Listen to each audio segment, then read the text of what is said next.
हाँ तो गाइस सभी का स्वागत है आज के एक नए वीडियो में। तो इस वीडियो के भीतर बेसिकली मैं तुम्हें क्या बताने वाला हूँ, मैं तुम्हें तुम्हारा पूरा का पूरा पेपर पैटर्न खोल के बताने वाला हूँ कि किस चैप्टर में से न्यूमेरिकल आने वाला है, किस में से डेरिवेशन आने वाली है, किस में से क्या आने वाली है, थ्योरी आने वाली है। तो मैं जिन चैप्टर्स की ये बोल दूंगा कि इनकी डेरिवेशन तुम्हें करनी है, उन चैप्टर्स की तुम डेरिवेशन कर लेना। सिर्फ ये एक पेज नहीं है, ये देखो इतना पूरा है, मैं पूरा एनालिसिस करके लिए तुम्हारे लिए लेके आया हूँ। और मैं जिस चैप्टर का ये बोल दूँ कि इसमें से न्यूमेरिकल आने वाला है तो उसके न्यूमेरिकल्स कर लेना, और मैं जिस चैप्टर का ये बोल दूँ कि इसमें से डेरिवेशन आने वाली है उसकी डेरिवेशन कर लेना, और जिस चैप्टर की ये बोल दूँ कि इसमें से थ्योरी आने वाली है उस चैप्टर की तुम लोग थ्योरी कर लेना। इससे होगा क्या, बहुत सारे चैप्टर्स ऐसे हैं जिनमें डेरिवेशन नहीं आएंगी या फिर कम आने के चांसेस हैं, तो उनकी थ्योरी पे कम प्रायोरिटी देना। बहुत सारे चैप्टर्स ऐसे हैं जिनमें से डेरिवेशन आएगी तो उनके डेरिवेशन में प्रायोरिटी देना। न्यूमेरिकल वाले चैप्टर्स के न्यूमेरिकल को प्रायोरिटी देना। तो इससे तुम्हारे जो मार्क्स हैं वो 101 इंक्रीज होंगे। अब सबसे पहले देखो नंबर 1 पे जो तुम्हारा क्वेश्चन आएगा वो आएगा टिक द करेक्ट ऑप्शन। तो टिक द करेक्ट ऑप्शन को अपन लोग छोड़ देते हैं, फिल इन द ब्लैंक्स को अपन लोग छोड़ देते हैं, वेरी शॉर्ट आंसर क्वेश्चन को अपन लोग छोड़ देते हैं। टिक द करेक्ट ऑप्शन 9 नंबर के आएंगे, 18 आएंगे आधे नंबर के, फिल इन द ब्लैंक्स आएंगे 5 मार्क्स के 10 आएंगे, और ये 1 नंबर वाले क्वेश्चन आएंगे 10। तो ये इजी क्वेश्चन आते हैं जिनको तुम लोग इजीली कर लोगे, और ये ऐसी चीजें होती हैं जो हम आसपास से वैसे पूछ भी सकते हैं। वैसे तो नहीं पड़ेगी तुम्हें जरूरत पूछने वगैरह की, लेकिन ये एक नंबर या फिर आधे नंबर वाली चीजें ऐसी होती हैं जो कि हम पूछ भी सकते हैं ज़्यादा, ठीक है। उसके बाद आता है अपना क्वेश्चन नंबर 4।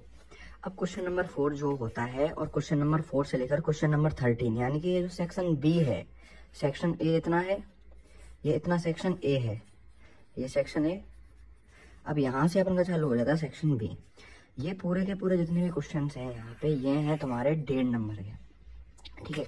अब इससे हम लोग क्या पता लगा सकते हैं, देखो क्वेश्चन नंबर 4 जो आएगा वो आएगा तुम्हारा चैप्टर नंबर 1 से, क्वेश्चन नंबर 5 आएगा चैप्टर नंबर 2 से, क्वेश्चन नंबर 6 आएगा चैप्टर नंबर 6 से, क्वेश्चन नंबर 7 आएगा चैप्टर नंबर 9 से। और इस पूरे की पीडीएफ तुम्हें डिस्क्रिप्शन में मिल जाएगी, तो टेंशन मत लेना। क्वेश्चन नंबर 7 आएगा चैप्टर नंबर 9 से, और इस तरीके से ये सारे क्वेश्चन आने वाले हैं।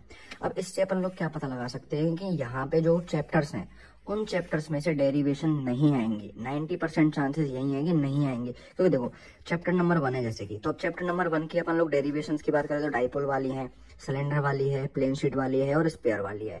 तो अब भाई साहब क्या 1.5 नंबर में वो डाइपोल वाली डेरिवेशन थोड़ी देगा तुम्हें, क्या वो 1.5 नंबर में तो सिलेंडर वाली डेरिवेशन थोड़ी देगा। हाँ स्पेयर वाली डेरिवेशन छोटी है वो तुम्हें दे सकता है, जैसे गॉस लॉ वाली डेरिवेशन है कि गॉस लॉ वाला फॉर्मूला लगाओ क्यू अपॉन एप्सिलॉन नॉट, तो वो वाली डेरिवेशन छोटी, तो उन वाली डेरिवेशन को दे सकते हैं। लेकिन फिर भी चांस है कि इसमें से 90% तो यही चांस है कि इसमें से थ्योरी ही आएगी।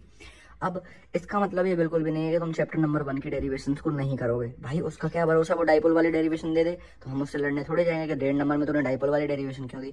तो इस वजह से चैप्टर 1 की सबसे पहले तुम्हें थ्योरी को प्रायोरिटी देना है, थ्योरी के बाद तुम्हें डेरिवेशंस को करना है, ठीक है। उसके बाद चैप्टर नंबर 2 में से भी थ्योरी आने के 90% चांसेस है, क्योंकि चैप्टर नंबर 2 की जो डेरिवेशन है वो बहुत ही ज्यादा बढ़िया है। इसमें से बस एक डेरिवेशन ऐसी है जो कि छोटी है, A epsilon not by D, and मुझे लग रहा है कि ये डेरिवेशन आ सकती है, तो इस वाले डेरिवेशन को कर लेना। और मोस्ट ऑफ द इस चैप्टर का जो पार्ट है, जो थ्योरी का पार्ट है वो पढ़ लेना, जैसे कंडक्टर, कंडक्टेंस और बहुत सारी चीजें हैं इसमें, ठीक है। कंडक्टर है, कंडक्टेंस है, पोटेंशियल डिफरेंस, पोटेंशियल, ये सारी बहुत सारी डेफिनेशन है इसमें, तो उन्हें तुम याद कर लेना, वो 1.5 नंबर के भीतर पूछी जा सकते हैं। उसके बाद है चैप्टर नंबर 6। अब चैप्टर नंबर 6 में देखो थ्योरी, न्यूमेरिकल पिछले साल आया था 2024 में, तो न्यूमेरिकल भी तुमसे पूछ सकता है, और मेरे ख्याल से इसमें से तुमसे डेरिवेशन पूछेगा चैप्टर नंबर 6 में से, क्योंकि चैप्टर नंबर 6 एक ऐसा चैप्टर है जिसमें से बहुत सारी छोटी डेरिवेशन बन सकते हैं, जैसे ई इजकल टू BBL वाली है, E is equal to half B omega L square वाली है, ट्रांसफॉर्मर वाली वगैरह की बड़ी डेरिवेशन हो जाती हैं, तो उनको शायद नहीं पूछेगा, लेकिन इसमें से छोटी डेरिवेशन पूछ सकता है। चैप्टर नंबर 9 जो 7 नंबर पे क्वेश्चन आएगा उसका तुम्हें 90% तो यही है न्यूमेरिकल पूछेगा, या फिर तुमसे पूछ सकता है क्या स्नेल लॉ वगैरह पूछ सकता है, या फिर रिफ्लेक्शन के नियम तुमसे पूछ सकता है, रूल ऑफ रिफ्लेक्शन वगैरह। चैप्टर नंबर 8 में से कोई न्यूमेरिकल वगैरह है नहीं, तो थ्योरी पूछेगा। चैप्टर नंबर 10 में से तुमसे यहाँ से थ्योरी पूछेगा, और चैप्टर नंबर 10 में से एक डेरिवेशन पूछेगा। अब डेरिवेशन कौन सी पूछेगा मैं तुम्हें बताता हूँ। चैप्टर नंबर 10 में से 100% चांसेस है कि तुम्हें कौन सी डेरिवेशन आने वाली है चैप्टर नंबर 10 में से, वो आएगी तुम्हें refraction through Huygens wave theory ना, वो रिफ्रैक्शन वाली जिसमें अपन लोग हाइगेंस वेव थ्योरी को मतलब प्रूव करते हैं, sin I upon sin R equal to N2 upon N1, इसको अपन लोग प्रूव करते हैं स्नेल लॉ को रिफ्रैक्शन के थ्रू, तो वो वाली डेरिवेशन है। उसके बाद क्वेश्चन नंबर 12 थ्योरी या न्यूमेरिकल आ सकता है। न्यूमेरिकल कौन सा आ सकता है, R equal to R0 A/3 वाले फॉर्मूले से रेडियस निकालनी होती है जिसमें। चैप्टर नंबर 13, सॉरी ये तो यार चैप्टर नंबर 13 का है फॉर्मूला, सॉरी ठीक है। न्यूमेरिकल चैप्टर नंबर 12 के भीतर से नहीं पूछेगा, जहां तक तो थ्योरी ही तुमसे पूछेगा। चैप्टर नंबर 13 में से थ्योरी और चैप्टर नंबर 14 में से थ्योरी। अब इन सारे चैप्टर्स के बेसिस पे अपन लोग ये अनुमान लगा सकते हैं कि इन सारे चैप्टर्स के अपन लोग को छोटी छोटी चीज याद करनी है। जैसे चैप्टर नंबर 14 है, उसमें थ्योरी पूछेगा, ठीक है। तो चैप्टर नंबर 14 में से तुम्हें बिल्कुल पूरी सी सारी चीजें रट्टाफिकेशन करने की जरूरत नहीं है। तुम बस छोटी छोटी चीजें याद कर लो। रेक्टिफायर क्या होता है, पीएन जंक्शन क्या होता है, रिवर्स बायसिंग क्या होती है, फॉरवर्ड बायसिंग क्या होती है, पीएन जंक्शन क्या होता है, और डिप्लेशन लेयर क्या होती है। तो ये डेफिनेशंस को याद कर लो, क्योंकि ऐसा तो है नहीं कि तुमको पूरी की पूरी कथा लिखने के लिए बोल देगा 1.5 नंबर में। अगर देगा तो रेक्टिफायर का डायग्राम देगा। जैसे मान लो रेक्टिफायर टॉपिक से क्वेश्चन आ रहा है, तो या तो रेक्टिफायर का डायग्राम देगा, या फिर रेक्टिफायर पूछेगा कि क्या होता है रेक्टिफायर, है ना। तो इस तरीके से छोटा क्वेश्चन बन रहा है, तो इस वजह से हमको बड़ी चीजें याद करने की जरूरत नहीं है। अब देखो डेरिवेशन तुम्हें किन चैप्टर्स की बिल्कुल करनी नहीं है। चैप्टर नंबर 3 और चैप्टर नंबर 4 हैं जो उनकी डेरिवेशन तुम्हें कर लेनी है, क्योंकि 14 नंबर का क्वेश्चन चैप्टर नंबर 3 में से है और 15 नंबर का क्वेश्चन चैप्टर नंबर 4 में से है, और ये दोनों ही क्वेश्चन 3-3 नंबर के हैं। और चैप्टर नंबर 11 से क्वेश्चन नंबर 16 है, वो भी 3 नंबर का है। चैप्टर नंबर 11 के भीतर तो कोई डेरिवेशन है ही नहीं, तो सीधी सी बात है, वो थ्योरी पूछेगा और न्यूमेरिकल पूछेगा। थ्योरी कैसे पूछेगा, 2+1 में 2 नंबर की थ्योरी देगा और 1 नंबर का न्यूमेरिकल तुम्हें देगा। इस तरीके से वो चैप्टर नंबर 11 में से तुमसे थ्योरी और न्यूमेरिकल पूछेगा। उसके बाद 17 4 नंबर का क्वेश्चन है। उसके बाद 18 भी 4 नंबर का क्वेश्चन है। ये है चैप्टर 7 से। चैप्टर 7 में तुमसे एक क्वेश्चन तो 2+2 में आएगा ये, ठीक है, 2+2 में, और ये भी 2+2 में। इसमें एक तो डेरिवेशन होगी और एक न्यूमेरिकल होगा, मतलब 2 नंबर में एक डेरिवेशन, एक 2 नंबर में न्यूमेरिकल। और इसमें भी देखो एक 2 नंबर में डेरिवेशन और एक 2 नंबर में थ्योरी तुमसे पूछेगा, ठीक है। ये ऐसे होगा 1+1+2, 1+2+1 ऐसे आएगा ये वाला 9 चैप्टर से क्वेश्चन।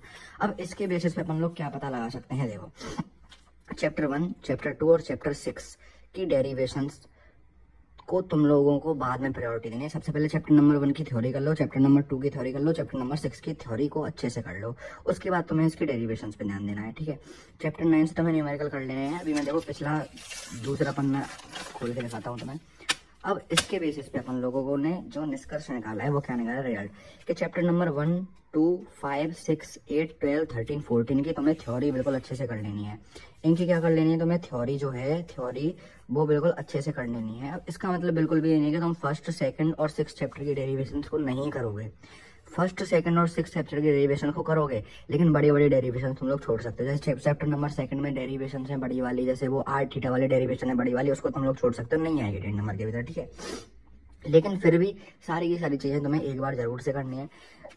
अब चैप्टर नंबर 7 और चैप्टर नंबर 9 से डेरिवेशन और न्यूमेरिकल आएंगे, तो चैप्टर नंबर 7 के डेरिवेशंस कर लेना और उसके न्यूमेरिकल्स कर लेना। चैप्टर नंबर 9 की डेरिवेशंस कर लेना और उसके न्यूमेरिकल्स कर लेना। उसके बाद चैप्टर नंबर 10 है, उसकी डेरिवेशन और थ्योरी कर लेना, क्योंकि चैप्टर नंबर 10 में एक ही डेरिवेशन है, वो हाइगेन्स वेव थ्योरी वाली, रिफ्लेक्शन और रिफ्रैक्शन वाली। तो वो हर साल पूछता है, तो उसमें से स्टालबर्ग का 100 पूछेगा, और उसमें थ्योरी है चैप्टर नंबर 10 में, जैसे व्हाट इज वेव फ्रंट, हाइगेन्स की वेव थ्योरी है और इंटरफेरेंस है। तो ये थ्योरी में तुमसे 1.5 नंबर के भीतर क्वेश्चन पूछ सकता है। उसके बाद चैप्टर नंबर 11 है। चैप्टर नंबर 11 में तो बेसिकली न्यूमेरिकल बन जाते हैं बहुत सारे और थ्योरी, ठीक है। चैप्टर नंबर 11 में सारी जो डेफिनेशन है वर्क फंक्शन की, थ्रेशोल्ड फ्रीक्वेंसी की, वेवलेंथ की और वगैरह वगैरह जितनी भी जो थ्योरी है उसको याद कर लेना और न्यूमेरिकल्स को याद कर लेना। अब मैं तुम्हारे लिए देखो जो चीज लेके आया हूँ, चैप्टर 1 से लेके और चैप्टर 14 तक के मैंने सारे के सारे टॉपिक्स यहाँ पे लिख रखे हैं। अब तुम्हें करना क्या है, तुम्हें ये पीडीएफ जो तुम्हें लिंक डिस्क्रिप्शन में मिलेगा, ये पीडीएफ तुम्हें अपने फोन में खोल लेना है। अभी भी 4 दिन बचे हुए हैं, पूरी जिंदगी दुनिया पलट सकते हो, ठीक है। ये पीडीएफ तुम्हें अपने फोन में खोल लेना है।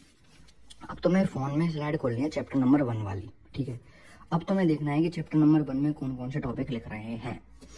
चैप्टर नंबर 1 खोल लिया फोन में, इधर नोटबुक रख ली। चैप्टर नंबर 1 के जो भी कुलाम्स लॉ लिख रहा है कुलाम्स लॉ पढ़ लिया, गॉस लॉ लिख रहा है गॉस लॉ पढ़ लिया, डाइपोल लिख रहा है डाइपोल पढ़ ली, गॉस लॉ एप्लीकेशन चल रही है गॉस लॉ एप्लीकेशन लिख लिया। उसके बाद पीडीएफ ऊपर स्लाइड किया, चैप्टर नंबर 2 खोला, ठीक है। चैप्टर नंबर 2 खोला, चैप्टर नंबर 2 के जितने भी टॉपिक्स लिखे हैं वो सारे टॉपिक्स पढ़ लिए। फिर चैप्टर नंबर 3 खोला, फिर चैप्टर नंबर 4, ऐसे करते हुए 1 से लेके जो 14 चैप्टर तक यहाँ पे मैंने टॉपिक्स लिख रखे हैं उन टॉपिक्स को बिल्कुल कर लो। और ज्यादा टाइम भी नहीं लगेगा इन सारे टॉपिक्स करने में, मुश्किल से 4 या 3-4 घंटे लगेंगे मुश्किल से इन सारे टॉपिक्स को करने में, एक बार बैठ के करोगे तो, ठीक है। क्योंकि बहुत गिनना चुनने टॉपिक है, तो चैप्टर नंबर 1 कितना बड़ा है, लेकिन उसमें बस 4 टॉपिक्स मैंने तुम्हें बताया, ठीक है। तो इस तरीके से तुम्हें करना है। उसके बाद तुम्हें क्या करना है कि एक बार तुमने ये मेन चीजें कर ली, उसके बाद तुम्हें फोन साइड में रख देना है। उसके बाद तुम्हें अपनी नोटबुक लेनी है और नोटबुक के पहले पेज से लेकर नोटबुक के आखिरी पेज तक, मतलब फर्स्ट चैप्टर के फर्स्ट पेज से लेकर 14 चैप्टर के एंड के पेज तक सारी चीजें एक बार पढ़नी है। इससे क्या होगा, मेन टॉपिक्स तुमने कर लिया, तुम्हें टेंशन लेने की जरूरत है ही नहीं। अब सारी चीजों का तुम्हारा रिवीजन हो जाएगा एक बार। अब चैप्टर नंबर 1 में से देखो कूलम्ब्स लॉ 1.5 नंबर के भीतर पूछ सकता है, बिल्कुल पूछ सकता है। गॉस लॉ की जो डेफिनेशन है कि number of electric flux passing through an enclose surface, और उसके बाद ये फॉर्मूला लिख के आ जाना, ये 1.5 नंबर के भीतर पूछ सकता है। मोस्ट इंपॉर्टेंट क्वेश्चन है भाई साहब, 101% आएगा 1.5 नंबर के भीतर। उसके बाद डाइपोल की डेरिवेशन इतनी ज्यादा इंपॉर्टेंट नहीं है, क्योंकि 1.5 नंबर के भीतर तुमसे डेरिवेशन नहीं पूछेगा, तो इतनी ज्यादा इंपॉर्टेंट नहीं है। सिलेंडर वाली डेरिवेशन भी इतनी ज्यादा इंपॉर्टेंट नहीं है, और प्लेन शीट वाली डेरिवेशन भी इतनी ज्यादा इंपॉर्टेंट है, लेकिन स्फीयर वाली जो डेरिवेशन है वो छोटी डेरिवेशन है, तो वो तुमसे पूछ सकता है। इसमें मैं एक टॉपिक और ऐड करना चाहूंगा, वो टॉपिक कौन सा है? वो टॉपिक है गॉस लॉ की derivation. Gauss law derivation PDF में एडेड नहीं है, लेकिन फिर भी तुम लोग इसको कर लेना। पीडीएफ में पहले बना चुका हूँ, तो पीडीएफ में ये लिखा हुआ नहीं आएगा, तो इसलिए तुम इसको ऐड कर लेना खुद से, गॉस लॉ की डेरिवेशन। ठीक है, अब तुम्हें क्या करना है, चैप्टर 1 खोलना है, कूलम्ब्स लॉ पढ़ना है, उसके बाद गॉस लॉ की डेफिनेशन पढ़नी है, उसके बाद डाइपोल वाली डेरिवेशन करनी है, उसके बाद गॉस लॉ की जो एप्लीकेशन है उनकी डेरिवेशन करनी है, और उसके बाद गॉस लॉ की डेरिवेशन करनी है, और उसके बाद तुम्हें चैप्टर 1 खत्म करना है। उसके बाद चैप्टर नंबर 2 पे पहुंच जाना है। चैप्टर नंबर 2 पे देखो इलेक्ट्रिक पोटेंशियल डिफरेंस और इलेक्ट्रिक पोटेंशियल की डेफिनेशन है, वो याद करनी है। उसके बाद इक्विपोटेंट सरफेस, भाई 101% क्वेश्चन आएगा। इक्विपोटेंशियल सरफेस ना मोस्ट इंपॉर्टेंट टॉपिक है, ऐसी सरफेस जिसके हर पॉइंट पे पोटेंशियल वैल्यू सेम होती है। इसके जो पॉइंट्स है, इलेक्ट्रिक फील्ड 90 डिग्री बनाता है इक्विपोटेंट सरफेस से, कोई भी चार्ज अंदर नहीं होता, किसी भी चार्ज को मूव करने के लिए कोई भी वर्क डन नहीं करना पड़ता, वो इक्विपोटेंट सरफेस। उसके बाद ये वाली जो डेरिवेशन है, ये 1.5 नंबर के अंदर पूछ सकता है, तो चैप्टर नंबर 2 की ये वाली डेरिवेशन कर लेना। उसके बाद कैपेसिटेंस, कैपेसिटर और ईटीसी जो भी वो दे रखे हैं डेफिनेशन, उनको याद करना। उसके बाद electric potential energy of multiple charge system, वो है ना जिसमें अपन लोग B = W1 + W2 + W3 calculate करते हैं, तो वो वाला टॉपिक है ना 1.5 नंबर के भीतर तुमसे पूछ सकते हैं, क्योंकि डेल्टा वगैरह के भीतर ये वाला क्वेश्चन दे रखा है। ठीक है, उसके बाद कैपेसिटेंस निकालना, तुमसे एक न्यूमेरिकल देके पूछ सकता है कैपेसिटेंस निकालने का। सीरीज वाला तुमसे, ये देखो पैरेलल वाला तो पिछली बार पूछा था कि उसने कैसे दिया था कि 3 कैपेसिटर है, 6 + 6 + 6 के, तो बताओ टोटल कितना होगा, तो 18 निकाल दिया था अपन ने। लेकिन इस बार तुमसे सीरीज वाला पूछ सकता है 1/C = 1/C1 + 1/C2 + 1/C3, क्योंकि ये तो पिछली बार पूछ चुका है। अब की बार सीरीज में से तुमसे क्वेश्चन आ सकता है, तो कैपेसिटेंस का ये फॉर्मूला याद कर लेना, सिंपल सा न्यूमेरिकल आएगा, उसमें तुमको पुट करके वैल्यू और आंसर निकाल देना। तो चैप्टर 2 के ये टॉपिक्स हैं, इनको सबसे पहले तुम लोग करो। उसके बाद चैप्टर नंबर 3 के देखो most important derivation 101%, most important derivation 101%। Drift velocity की डेरिवेशन है BD = -EE τ/m, I = ABD/NE, और किरचॉफ लॉ, भाई Kirchhoff law most important, Wheatstone bridge, ये तो 100% छप गया, ये समझ लो। और इसमें से न्यूमेरिकल आने के चांसेस है, मतलब वो न्यूमेरिकल निकालना है, PQ = R/S से तुम्हें न्यूमेरिकल निकालना है इसमें से। ठीक है, 101% न्यूमेरिकल आने के चांसेस इसमें से। उसके बाद डेफिनेशन है रेसिस्टेंस, रेसिस्टिविटी, कंडक्टेंस, कंडक्टिविटी, इनको याद करना। उसके बाद इसमें रेसिस्टेंस और इक्विवेलेंट निकालने का फॉर्मूला है। सीरीज में R1 + R2, इक्विवेलेंट में है E1 + E2, पैरेलल में है 1/R equivalent = 1/R1 + 1/R2, equivalent / R equivalent E1/R1 + E2/R2। इस चैप्टर में से 3 नंबर का क्वेश्चन आ रहा है, तो ये बहुत ज्यादा मोस्ट इंपॉर्टेंट है। इसकी सारी डेरिवेशंस को तुम लोगों को करना है, इसकी सारी थ्योरी को तुम लोगों को करना है। EMF की डेफिनेशन, टर्मिनल वोल्टेज और इंटरनल रेजिस्टेंस की डेफिनेशन पिछले साल पूछा है, लेकिन अब की साल भी पूछ सकता है, चांसेस है। उसके बाद आता है अपना चैप्टर नंबर 4। चैप्टर नंबर 4 तो भाई पूरा का पूरा बिल्कुल मोस्ट इंपॉर्टेंट है, ये प्रीवियस ईयर क्वेश्चन है। तो चैप्टर नंबर 4 में से मुश्किल ये तो नहीं आएगा जहां तक, तो क्योंकि प्रीवियस ईयर क्वेश्चन पेपर है। μ0 NI r² की + R², और ये बायो सावर्ट लॉ भी प्रीवियस ईयर क्वेश्चन है, और ये भी प्रीवियस ईयर क्वेश्चन है, तो इनको शायद नहीं पूछे, लेकिन फिर भी 50% चांस है कि पूछ ले। तो ये वाले तुम लोग जो डेरिवेशन है, ये वाली इस वाले फॉर्मूले की वो कर लेना। उसके बाद एम्पियर सर्किट लॉ एंड इसकी डेरिवेशन B = μ0 I/2πd, ये वाली जो डेरिवेशन थी अपन लोग यहाँ पे निकालते थे, तो ये वाली जो डेरिवेशन है वो तुम लोग कर लेना। 101% चांस है कि 3 नंबर के क्वेश्चन है, इसमें से जो क्वेश्चन आएगा वो 3 नंबर का है। तो सबसे पहले तो क्या बोलेगा, एम्पियर सर्किट लॉ लिखो 1 नंबर का, प्लस 2 नंबर में इसकी ये वाली डेरिवेशन। मोस्ट इंपॉर्टेंट चीज है भाई, 101% है, ये देखो पहले से लिख भी रखा है। Conversion of galvanometer into ammeter and voltmeter, ये तुमसे fill in the blanks of MCQ के भीतर पूछ सकता है कि एमीटर में चेंज करने के लिए क्या लगाते हैं और वोल्टमीटर में चेंज करने के लिए क्या लगाते हैं। उसके बाद सोलेनोइड की डेफिनेशन ज्यादा इंपॉर्टेंट नहीं है, लेकिन फिर भी पूछ सकता है, तो करना। चैप्टर 5 में से डायमैग्नेटिक, पैरामैग्नेटिक और फेरोमैग्नेटिक पढ़ लो, इसमें से यही 1.5 नंबर का क्वेश्चन आएगा। उसके बाद चैप्टर नंबर 6 में से, चैप्टर नंबर 6 में देखो ये वाली छोटी डेरिवेशन है, BE = BBL और B = ½ ओमेगा B, ये देखो यहाँ पे मैंने गलती कर रखी है, ये पता नहीं जाने क्या है, देखना तुम तुम्हारे अकाउंट में। ½ B ओमेगा L², ये वाली डेरिवेशन। और फेराडे लॉ मोस्ट इंपॉर्टेंट है, 90% चांस है कि फेराडे लॉ में से ही तुम्हें क्वेश्चन आएगा। कोई भी फेराडे लॉ लिखने के लिए बोल देगा, या फिर दोनों फेराडे लॉ लिखने के लिए बोल देगा, या फिर इसमें एक लेंज लॉ भी अपन लोग ऐड कर सकते हैं। इसकी दोबारा से पीडीएफ बनानी पड़ेगी मुझे, पहले जो पीडीएफ बनाई उसको हटा के, ठीक है। उसके बाद चैप्टर नंबर 7 में से एलसीआर सीरीज और न्यूमेरिकल तुम लोगों को करने हैं। उसके बाद चैप्टर नंबर 8 में से एम्पियर मैक्सवेल लॉ है जो, उसमें सम, उसमें म्यू जीरो इनटू में टोटल करंट करते हैं ना अपन, एम्पियर मैक्सवेल लॉ वो वाला तुम्हें याद रखना है, ठीक है। एम्पियर मैक्सवेल लॉ है। उसके बाद ये जो gamma rays, X ray, UV rays, violet rays, वो सॉरी विजिबल रेज, IM और इंफ्रारेड, माइक्रोवेव, और ये जो एंड में कौन सी है पता नहीं कौन सी है। तो इसको तुम लोग याद करने के लिए एक छोटे स्टेप बता रहा हूँ, गाड़ी एक्स यूवी इन माई रेंज। तो ये वाली जो वेव्स वहाँ पे दे रखी हैं उनको तुम लोगों को याद करना है, इनमें से क्वेश्चन पूछा जाएगा। और ampere Maxwell law most important question है। और इसमें मैं तुमसे एक और डेफिनेशन है जो सबसे पहले, वो किसकी डेफिनेशन है, सम ऑफ, इसमें एक टॉपिक और है जिसका नाम है डिस्प्लेसमेंट करंट की जो डेफिनेशन है वो, ठीक है। इसमें टॉपिक है कौन सा, डिस्प्लेसमेंट करंट, डिस्प्लेसमेंट करंट, ठीक है। तो उस वाले टॉपिक को तुम लोग ऐड करने हैं। उसके बाद चैप्टर नंबर 9 में से मैं तुम्हें 3-4 डेरिवेशन बता देता हूँ जो कि मोस्ट इंपॉर्टेंट है। सबसे पहले 1/f = 1/b + 1/u। उसके बाद 1/f = 1/b - 1/u। ये दोनों तो सिमिलर डेरिवेशन है, एक ही तरीके से हो जाती है। उसके बाद प्रिज्म वाली डेरिवेशन 101% चांस से क्या आएगा, ठीक है। उसके बाद माइक्रोस्कोप वाले डेरिवेशन, ये भी इसके 50% आए। उसके बाद न्यूमेरिकल। तो इन चारों डेरिवेशन को जरूर से कर लेना, न्यूमेरिकल जरूर से कर लेना। चैप्टर नंबर 10 में से वेव फ्रंट की डेरिवेशन मोस्ट इंपॉर्टेंट है, मतलब ये समझ लो हर साल पूछी जाती है वेव फ्रंट की डेरिवेशन। उसके बाद इंटरफेरेंस, हाइगेंस वेव थ्योरी की, मतलब ये जो डेफिनेशन वगैरह है इनकी, उनको याद करना। Derivation Snell law for refracting of light by Huygens wave theory, वही रिफ्रैक्शन और रिफ्लेक्शन है जो हाइगेंस वेव थ्योरी को अपन को प्रूव करना होता है, ठीक है, स्नेल लॉ को। उसके बाद मेलस लॉ चैप्टर नंबर 10 में से, ये भी इंपॉर्टेंट है। मेलस लॉ कौन सा है, I = I0 cos square theta, वो वाला, ठीक है। उसके बाद चैप्टर नंबर 11 में से ऑल डेफिनेशंस कौन सी हैं, ऑल उसकी है ना, थ्रेशोल्ड फ्रीक्वेंसी, थ्रेशोल्ड वेवलेंथ, और क्या कहते हैं उसे, फोटोन वगैरह जो डेफिनेशन है उनको तुम लोग याद करना। ग्राफ्स हैं, कुछ करंट के ग्राफ है कि इंटेंसिटी बनाने पे करंट बढ़ता है, स्टॉपिंग पोटेंशियल वगैरह के जो ग्राफ्स हैं वो ग्राफ तुम्हें बनाना है। उसके बाद चैप्टर 11 में से न्यूमेरिकल के बहुत सारे फॉर्मूला बनते हैं, इसमें से न्यूमेरिकल गारंटेड पूछेगा। चैप्टर नंबर 12 में से alpha particle experiment most important है, इसके ऑब्जर्वेशन रिजल्ट तुमसे पूछ सकते हैं। Bohr atomic model most important है। De Broglie L = NH/2π, de Broglie ने कैसे प्रूव किया था, ये वैसे पिछले साल पूछ चुका है, अब की साल नहीं पूछेगा। ये क्या है, PYQ है 2024, तो अब की साल नहीं पूछेगा। उसके बाद ये वाला है ना, जो देखो फॉर्मूला, इस फॉर्मूले से तुमसे न्यूमेरिकल पूछ सकता है। E = kinetic energy = PE/2। अब तुम्हें हमेशा याद रखना है कि E तुमने यहाँ पे मान लो 13.6 दिया है, तो तुम्हें हमेशा E को -13.6 ही लेना है। या ये वो क्वेश्चन में अगर E को 13.6 दे रहा है तो भी तुम्हें E को -13.6 ही लेना है। और हमेशा याद रखना, काइनेटिक एनर्जी कभी भी नेगेटिव में तुम्हारा आंसर नहीं आएगा। अगर उसने E -13.6 दे रखा है तो अपन को अगर काइनेटिक एनर्जी निकालनी है तो माइनस की काइनेटिक एनर्जी क्या हो जाएगी, -13.6, माइनस से माइनस कट जाएगा तो काइनेटिक एनर्जी क्या आ जाएगी, 13.6। तो हमेशा याद रखना, काइनेटिक एनर्जी कभी भी नेगेटिव नहीं आती, काइनेटिक हमेशा पॉजिटिव आएगी। क्योंकि काइनेटिक एनर्जी का देखो जो फॉर्मूला होता है वो होता है 12mv²। किसी भी चीज का मास नेगेटिव हो ही नहीं सकता, वेलोसिटी नेगेटिव हो सकती है, लेकिन वेलोसिटी नेगेटिव होगी तो उसका स्क्वायर तो पॉजिटिव हो जाएगा, तो पॉजिटिव पॉजिटिव पॉजिटिव, तो इस वजह से काइनेटिक एनर्जी हमेशा पॉजिटिव में आएगी। उसके बाद पोटेंशियल एनर्जी बाय 2, तो ये फॉर्मूला है मोस्ट इंपोर्टेंट, इसको याद करना। उसके बाद चैप्टर नंबर 13 में से रेडियस ऑफ न्यूक्लियस न्यूमेरिकल बन सकता है, R = R0 A की पावर 1/3, ठीक है, ये पावर में है।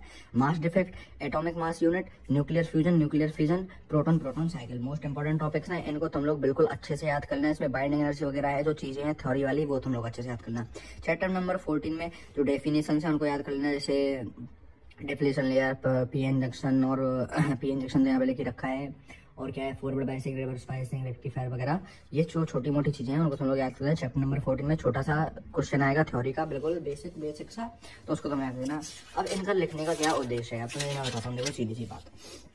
अब यहाँ पे तुमको PDF खोलना है, चैप्टर नंबर 1 से तुम्हें टॉपिक पढ़ना है कूलाम्स लॉ अपना पढ़ लो। फिर उसके बाद गॉस लॉ लिख रहा है, गॉस लॉ पढ़ लो। उसके बाद डाइपोल लिख रही है, डाइपोल पढ़ लो अपनी नोटबुक में से।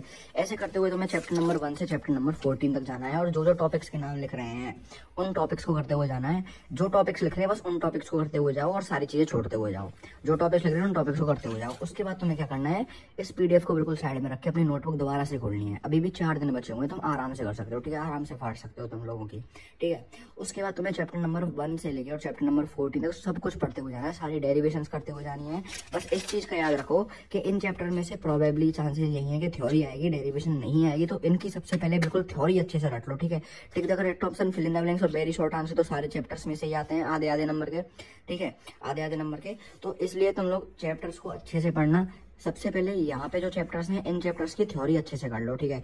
इन चैप्टर्स की डेरिवेशन अच्छे से कर लो, यहाँ पे इन चैप्टर्स की डेरिवेशन अच्छे से कर लो, इन चैप्टर्स की न्यूमेरिकल अच्छे से कर लो, क्योंकि इन चैप्टर में से डेरिवेशन और न्यूमेरिकल पूछेगा, इन चैप्टर में से थ्योरी ही पूछेगा। तो थ्योरी को सबसे पहले प्रायोरिटी दो, उसके बाद इनके डेरिवेशन करने के लिए बैठो, ठीक है। इस चैप्टर नंबर 1 है तो चैप्टर नंबर 1 की सारी थ्योरी कर लो पहले, इलेक्ट्रिक फील्ड लाइन्स वगैरह जो भी है, कंडक्टर वगैरह जो कुछ भी है, सारी की सारी थ्योरी कर लो। उसके बाद इसकी डाइपोल वगैरह की डेरिवेशन करने बैठो, और नहीं पूछेगा डेरिवेशन ज्यादा, क्योंकि 1.5 नंबर के भीतर नहीं पूछ सकता। पिछले साल का भी पेपर मैंने एनालिसिस किया तो 1.5 नंबर वाले क्वेश्चन के भीतर एक भी डेरिवेशन नहीं थी, एक डेरिवेशन थी बस रिफ्रैक्शन वाली, हाइगेंस वेव थ्योरी वाली, ठीक है। तो अब लड़ने तो अपन नहीं जाएंगे उससे अगर उसने डेरिवेशन दे दी, तो इसलिए अपन को रिस्क नहीं लेना है। सबसे पहले अपन थ्योरी करनी है, लेकिन हाँ सबसे पहले अपन को थ्योरी करनी है एंड उसके बाद अपन को डेरिवेशन करने के लिए बैठना है, जो 1.5 नंबर के क्वेश्चन याद रखें। लेकिन इनमें से डेरिवेशन आएगी 101%, थर्ड चैप्टर में से, फोर्थ चैप्टर में से, 7 और 9 चैप्टर में से डेरिवेशन आएगी 101% आएगी, ठीक है। तो इनकी डेरिवेशन अपन को अच्छे से करनी है, इनकी थ्योरी अपन को अच्छे से करनी है। और यहाँ पे जो चैप्टर्स हैं, यहाँ पे सारे चैप्टर से ही क्वेश्चन आते हैं, ठीक है। टिक द करेक्ट ऑप्शन 18 है, चैप्टर तो हमारे 14 ही हैं, तो इसका मतलब सारे चैप्टर से टिक द करेक्ट ऑप्शन आने वाले हैं। फिल इन द ब्लैंक्स में हमारे 10 हैं, तो सारे चैप्टर्स में से आएगा एक चैप्टर बच जाएगा, बस वेरी शॉर्ट आंसर क्वेश्चन है, वो भी 10 चैप्टर में से वो भी 10 आएंगे एक एक नंबर के। तो इनमें से सारे चैप्टर्स में क्वेश्चन आता है बेसिकली। तो छोटी छोटी चीजें सारे चैप्टर्स की करते हुए चल रही है। ऑल द बेस्ट आपको अपने एग्जाम के लिए। पढ़नी तो मैं सारी की सारी चीजें, लेकिन सबसे पहले इन चैप्टर्स की थ्योरी पर ध्यान दो, उसके बाद न्यूमेरिकल करो, न्यूमेरिकल नहीं, उसके बाद डेरिवेशन करो। सबसे पहले देखो शुरू से बताता हूँ, यहाँ 4 चैप्टर्स लेके 13 नंबर तक क्वेश्चन तक, चैप्टर 9 को छोड़ के जो चैप्टर्स लिख रहे हैं उनकी सबसे पहले थ्योरी पे ध्यान दो, उसके बाद इनकी डेरिवेशन करो। यहाँ पे चैप्टर नंबर 3 से लेकर चैप्टर नंबर 9 तक की पहले डेरिवेशन करो, उसके बाद थ्योरी करो, क्योंकि इनमें से डेरिवेशन पूछेगा 101%, इनमें से थ्योरी पूछेगा 101%। लेकिन इसका मतलब बिल्कुल भी ये नहीं कि इनकी डेरिवेशन तुम्हें नहीं करनी, इनकी डेरिवेशन तुम्हें करनी है, लेकिन सबसे पहले थ्योरी करो। और इसका मतलब ये बिल्कुल भी नहीं है कि इनकी थ्योरी तुम्हें नहीं करनी है, इनकी थ्योरी तुम्हें करनी है, लेकिन डेरिवेशन पहले करो। उसके बाद तुम्हें फिर से ग्राफ दिखाता हूँ, इन चैप्टर की सबसे पहले थ्योरी करो, उसके बाद डेरिवेशन को करना, इन चैप्टर की सबसे पहले डेरिवेशन करो, उसके बाद थ्योरी करना, और इनकी तुम लोग दोनों चीजें होती हैं, ठीक है। Thanks for watching. इसका पीडीएफ तुम्हें लिंक, इसके पीडीएफ की लिंक डिस्क्रिप्शन में मिल जाएगी। सबसे पहले जो टॉपिक्स मैंने यहाँ पर लिखे हैं उन टॉपिक्स को पढ़ लो आज के भीतर, ठीक है। 3-4 घंटे लगेंगे मुश्किल से इन सारे टॉपिक्स को पढ़ने में, बहुत छोटे छोटे टॉपिक मैंने बनाए हैं, तो इन सारे टॉपिक्स पढ़ लो। 80% पेपर इन टॉपिक में से फंस जाएगा। उसके बाद तुम्हें क्या करना है, अपनी नोटबुक के पहले पेज से लेकर अपनी नोटबुक के। तो वैसे थैंक्स फॉर वॉचिंग, उम्मीद करता हूँ तुम्हें वीडियो पसंद आया होगा, तो लाइक करना, चैनल को सब्सक्राइब करना। मिलता हूँ नेक्स्ट वीडियो में।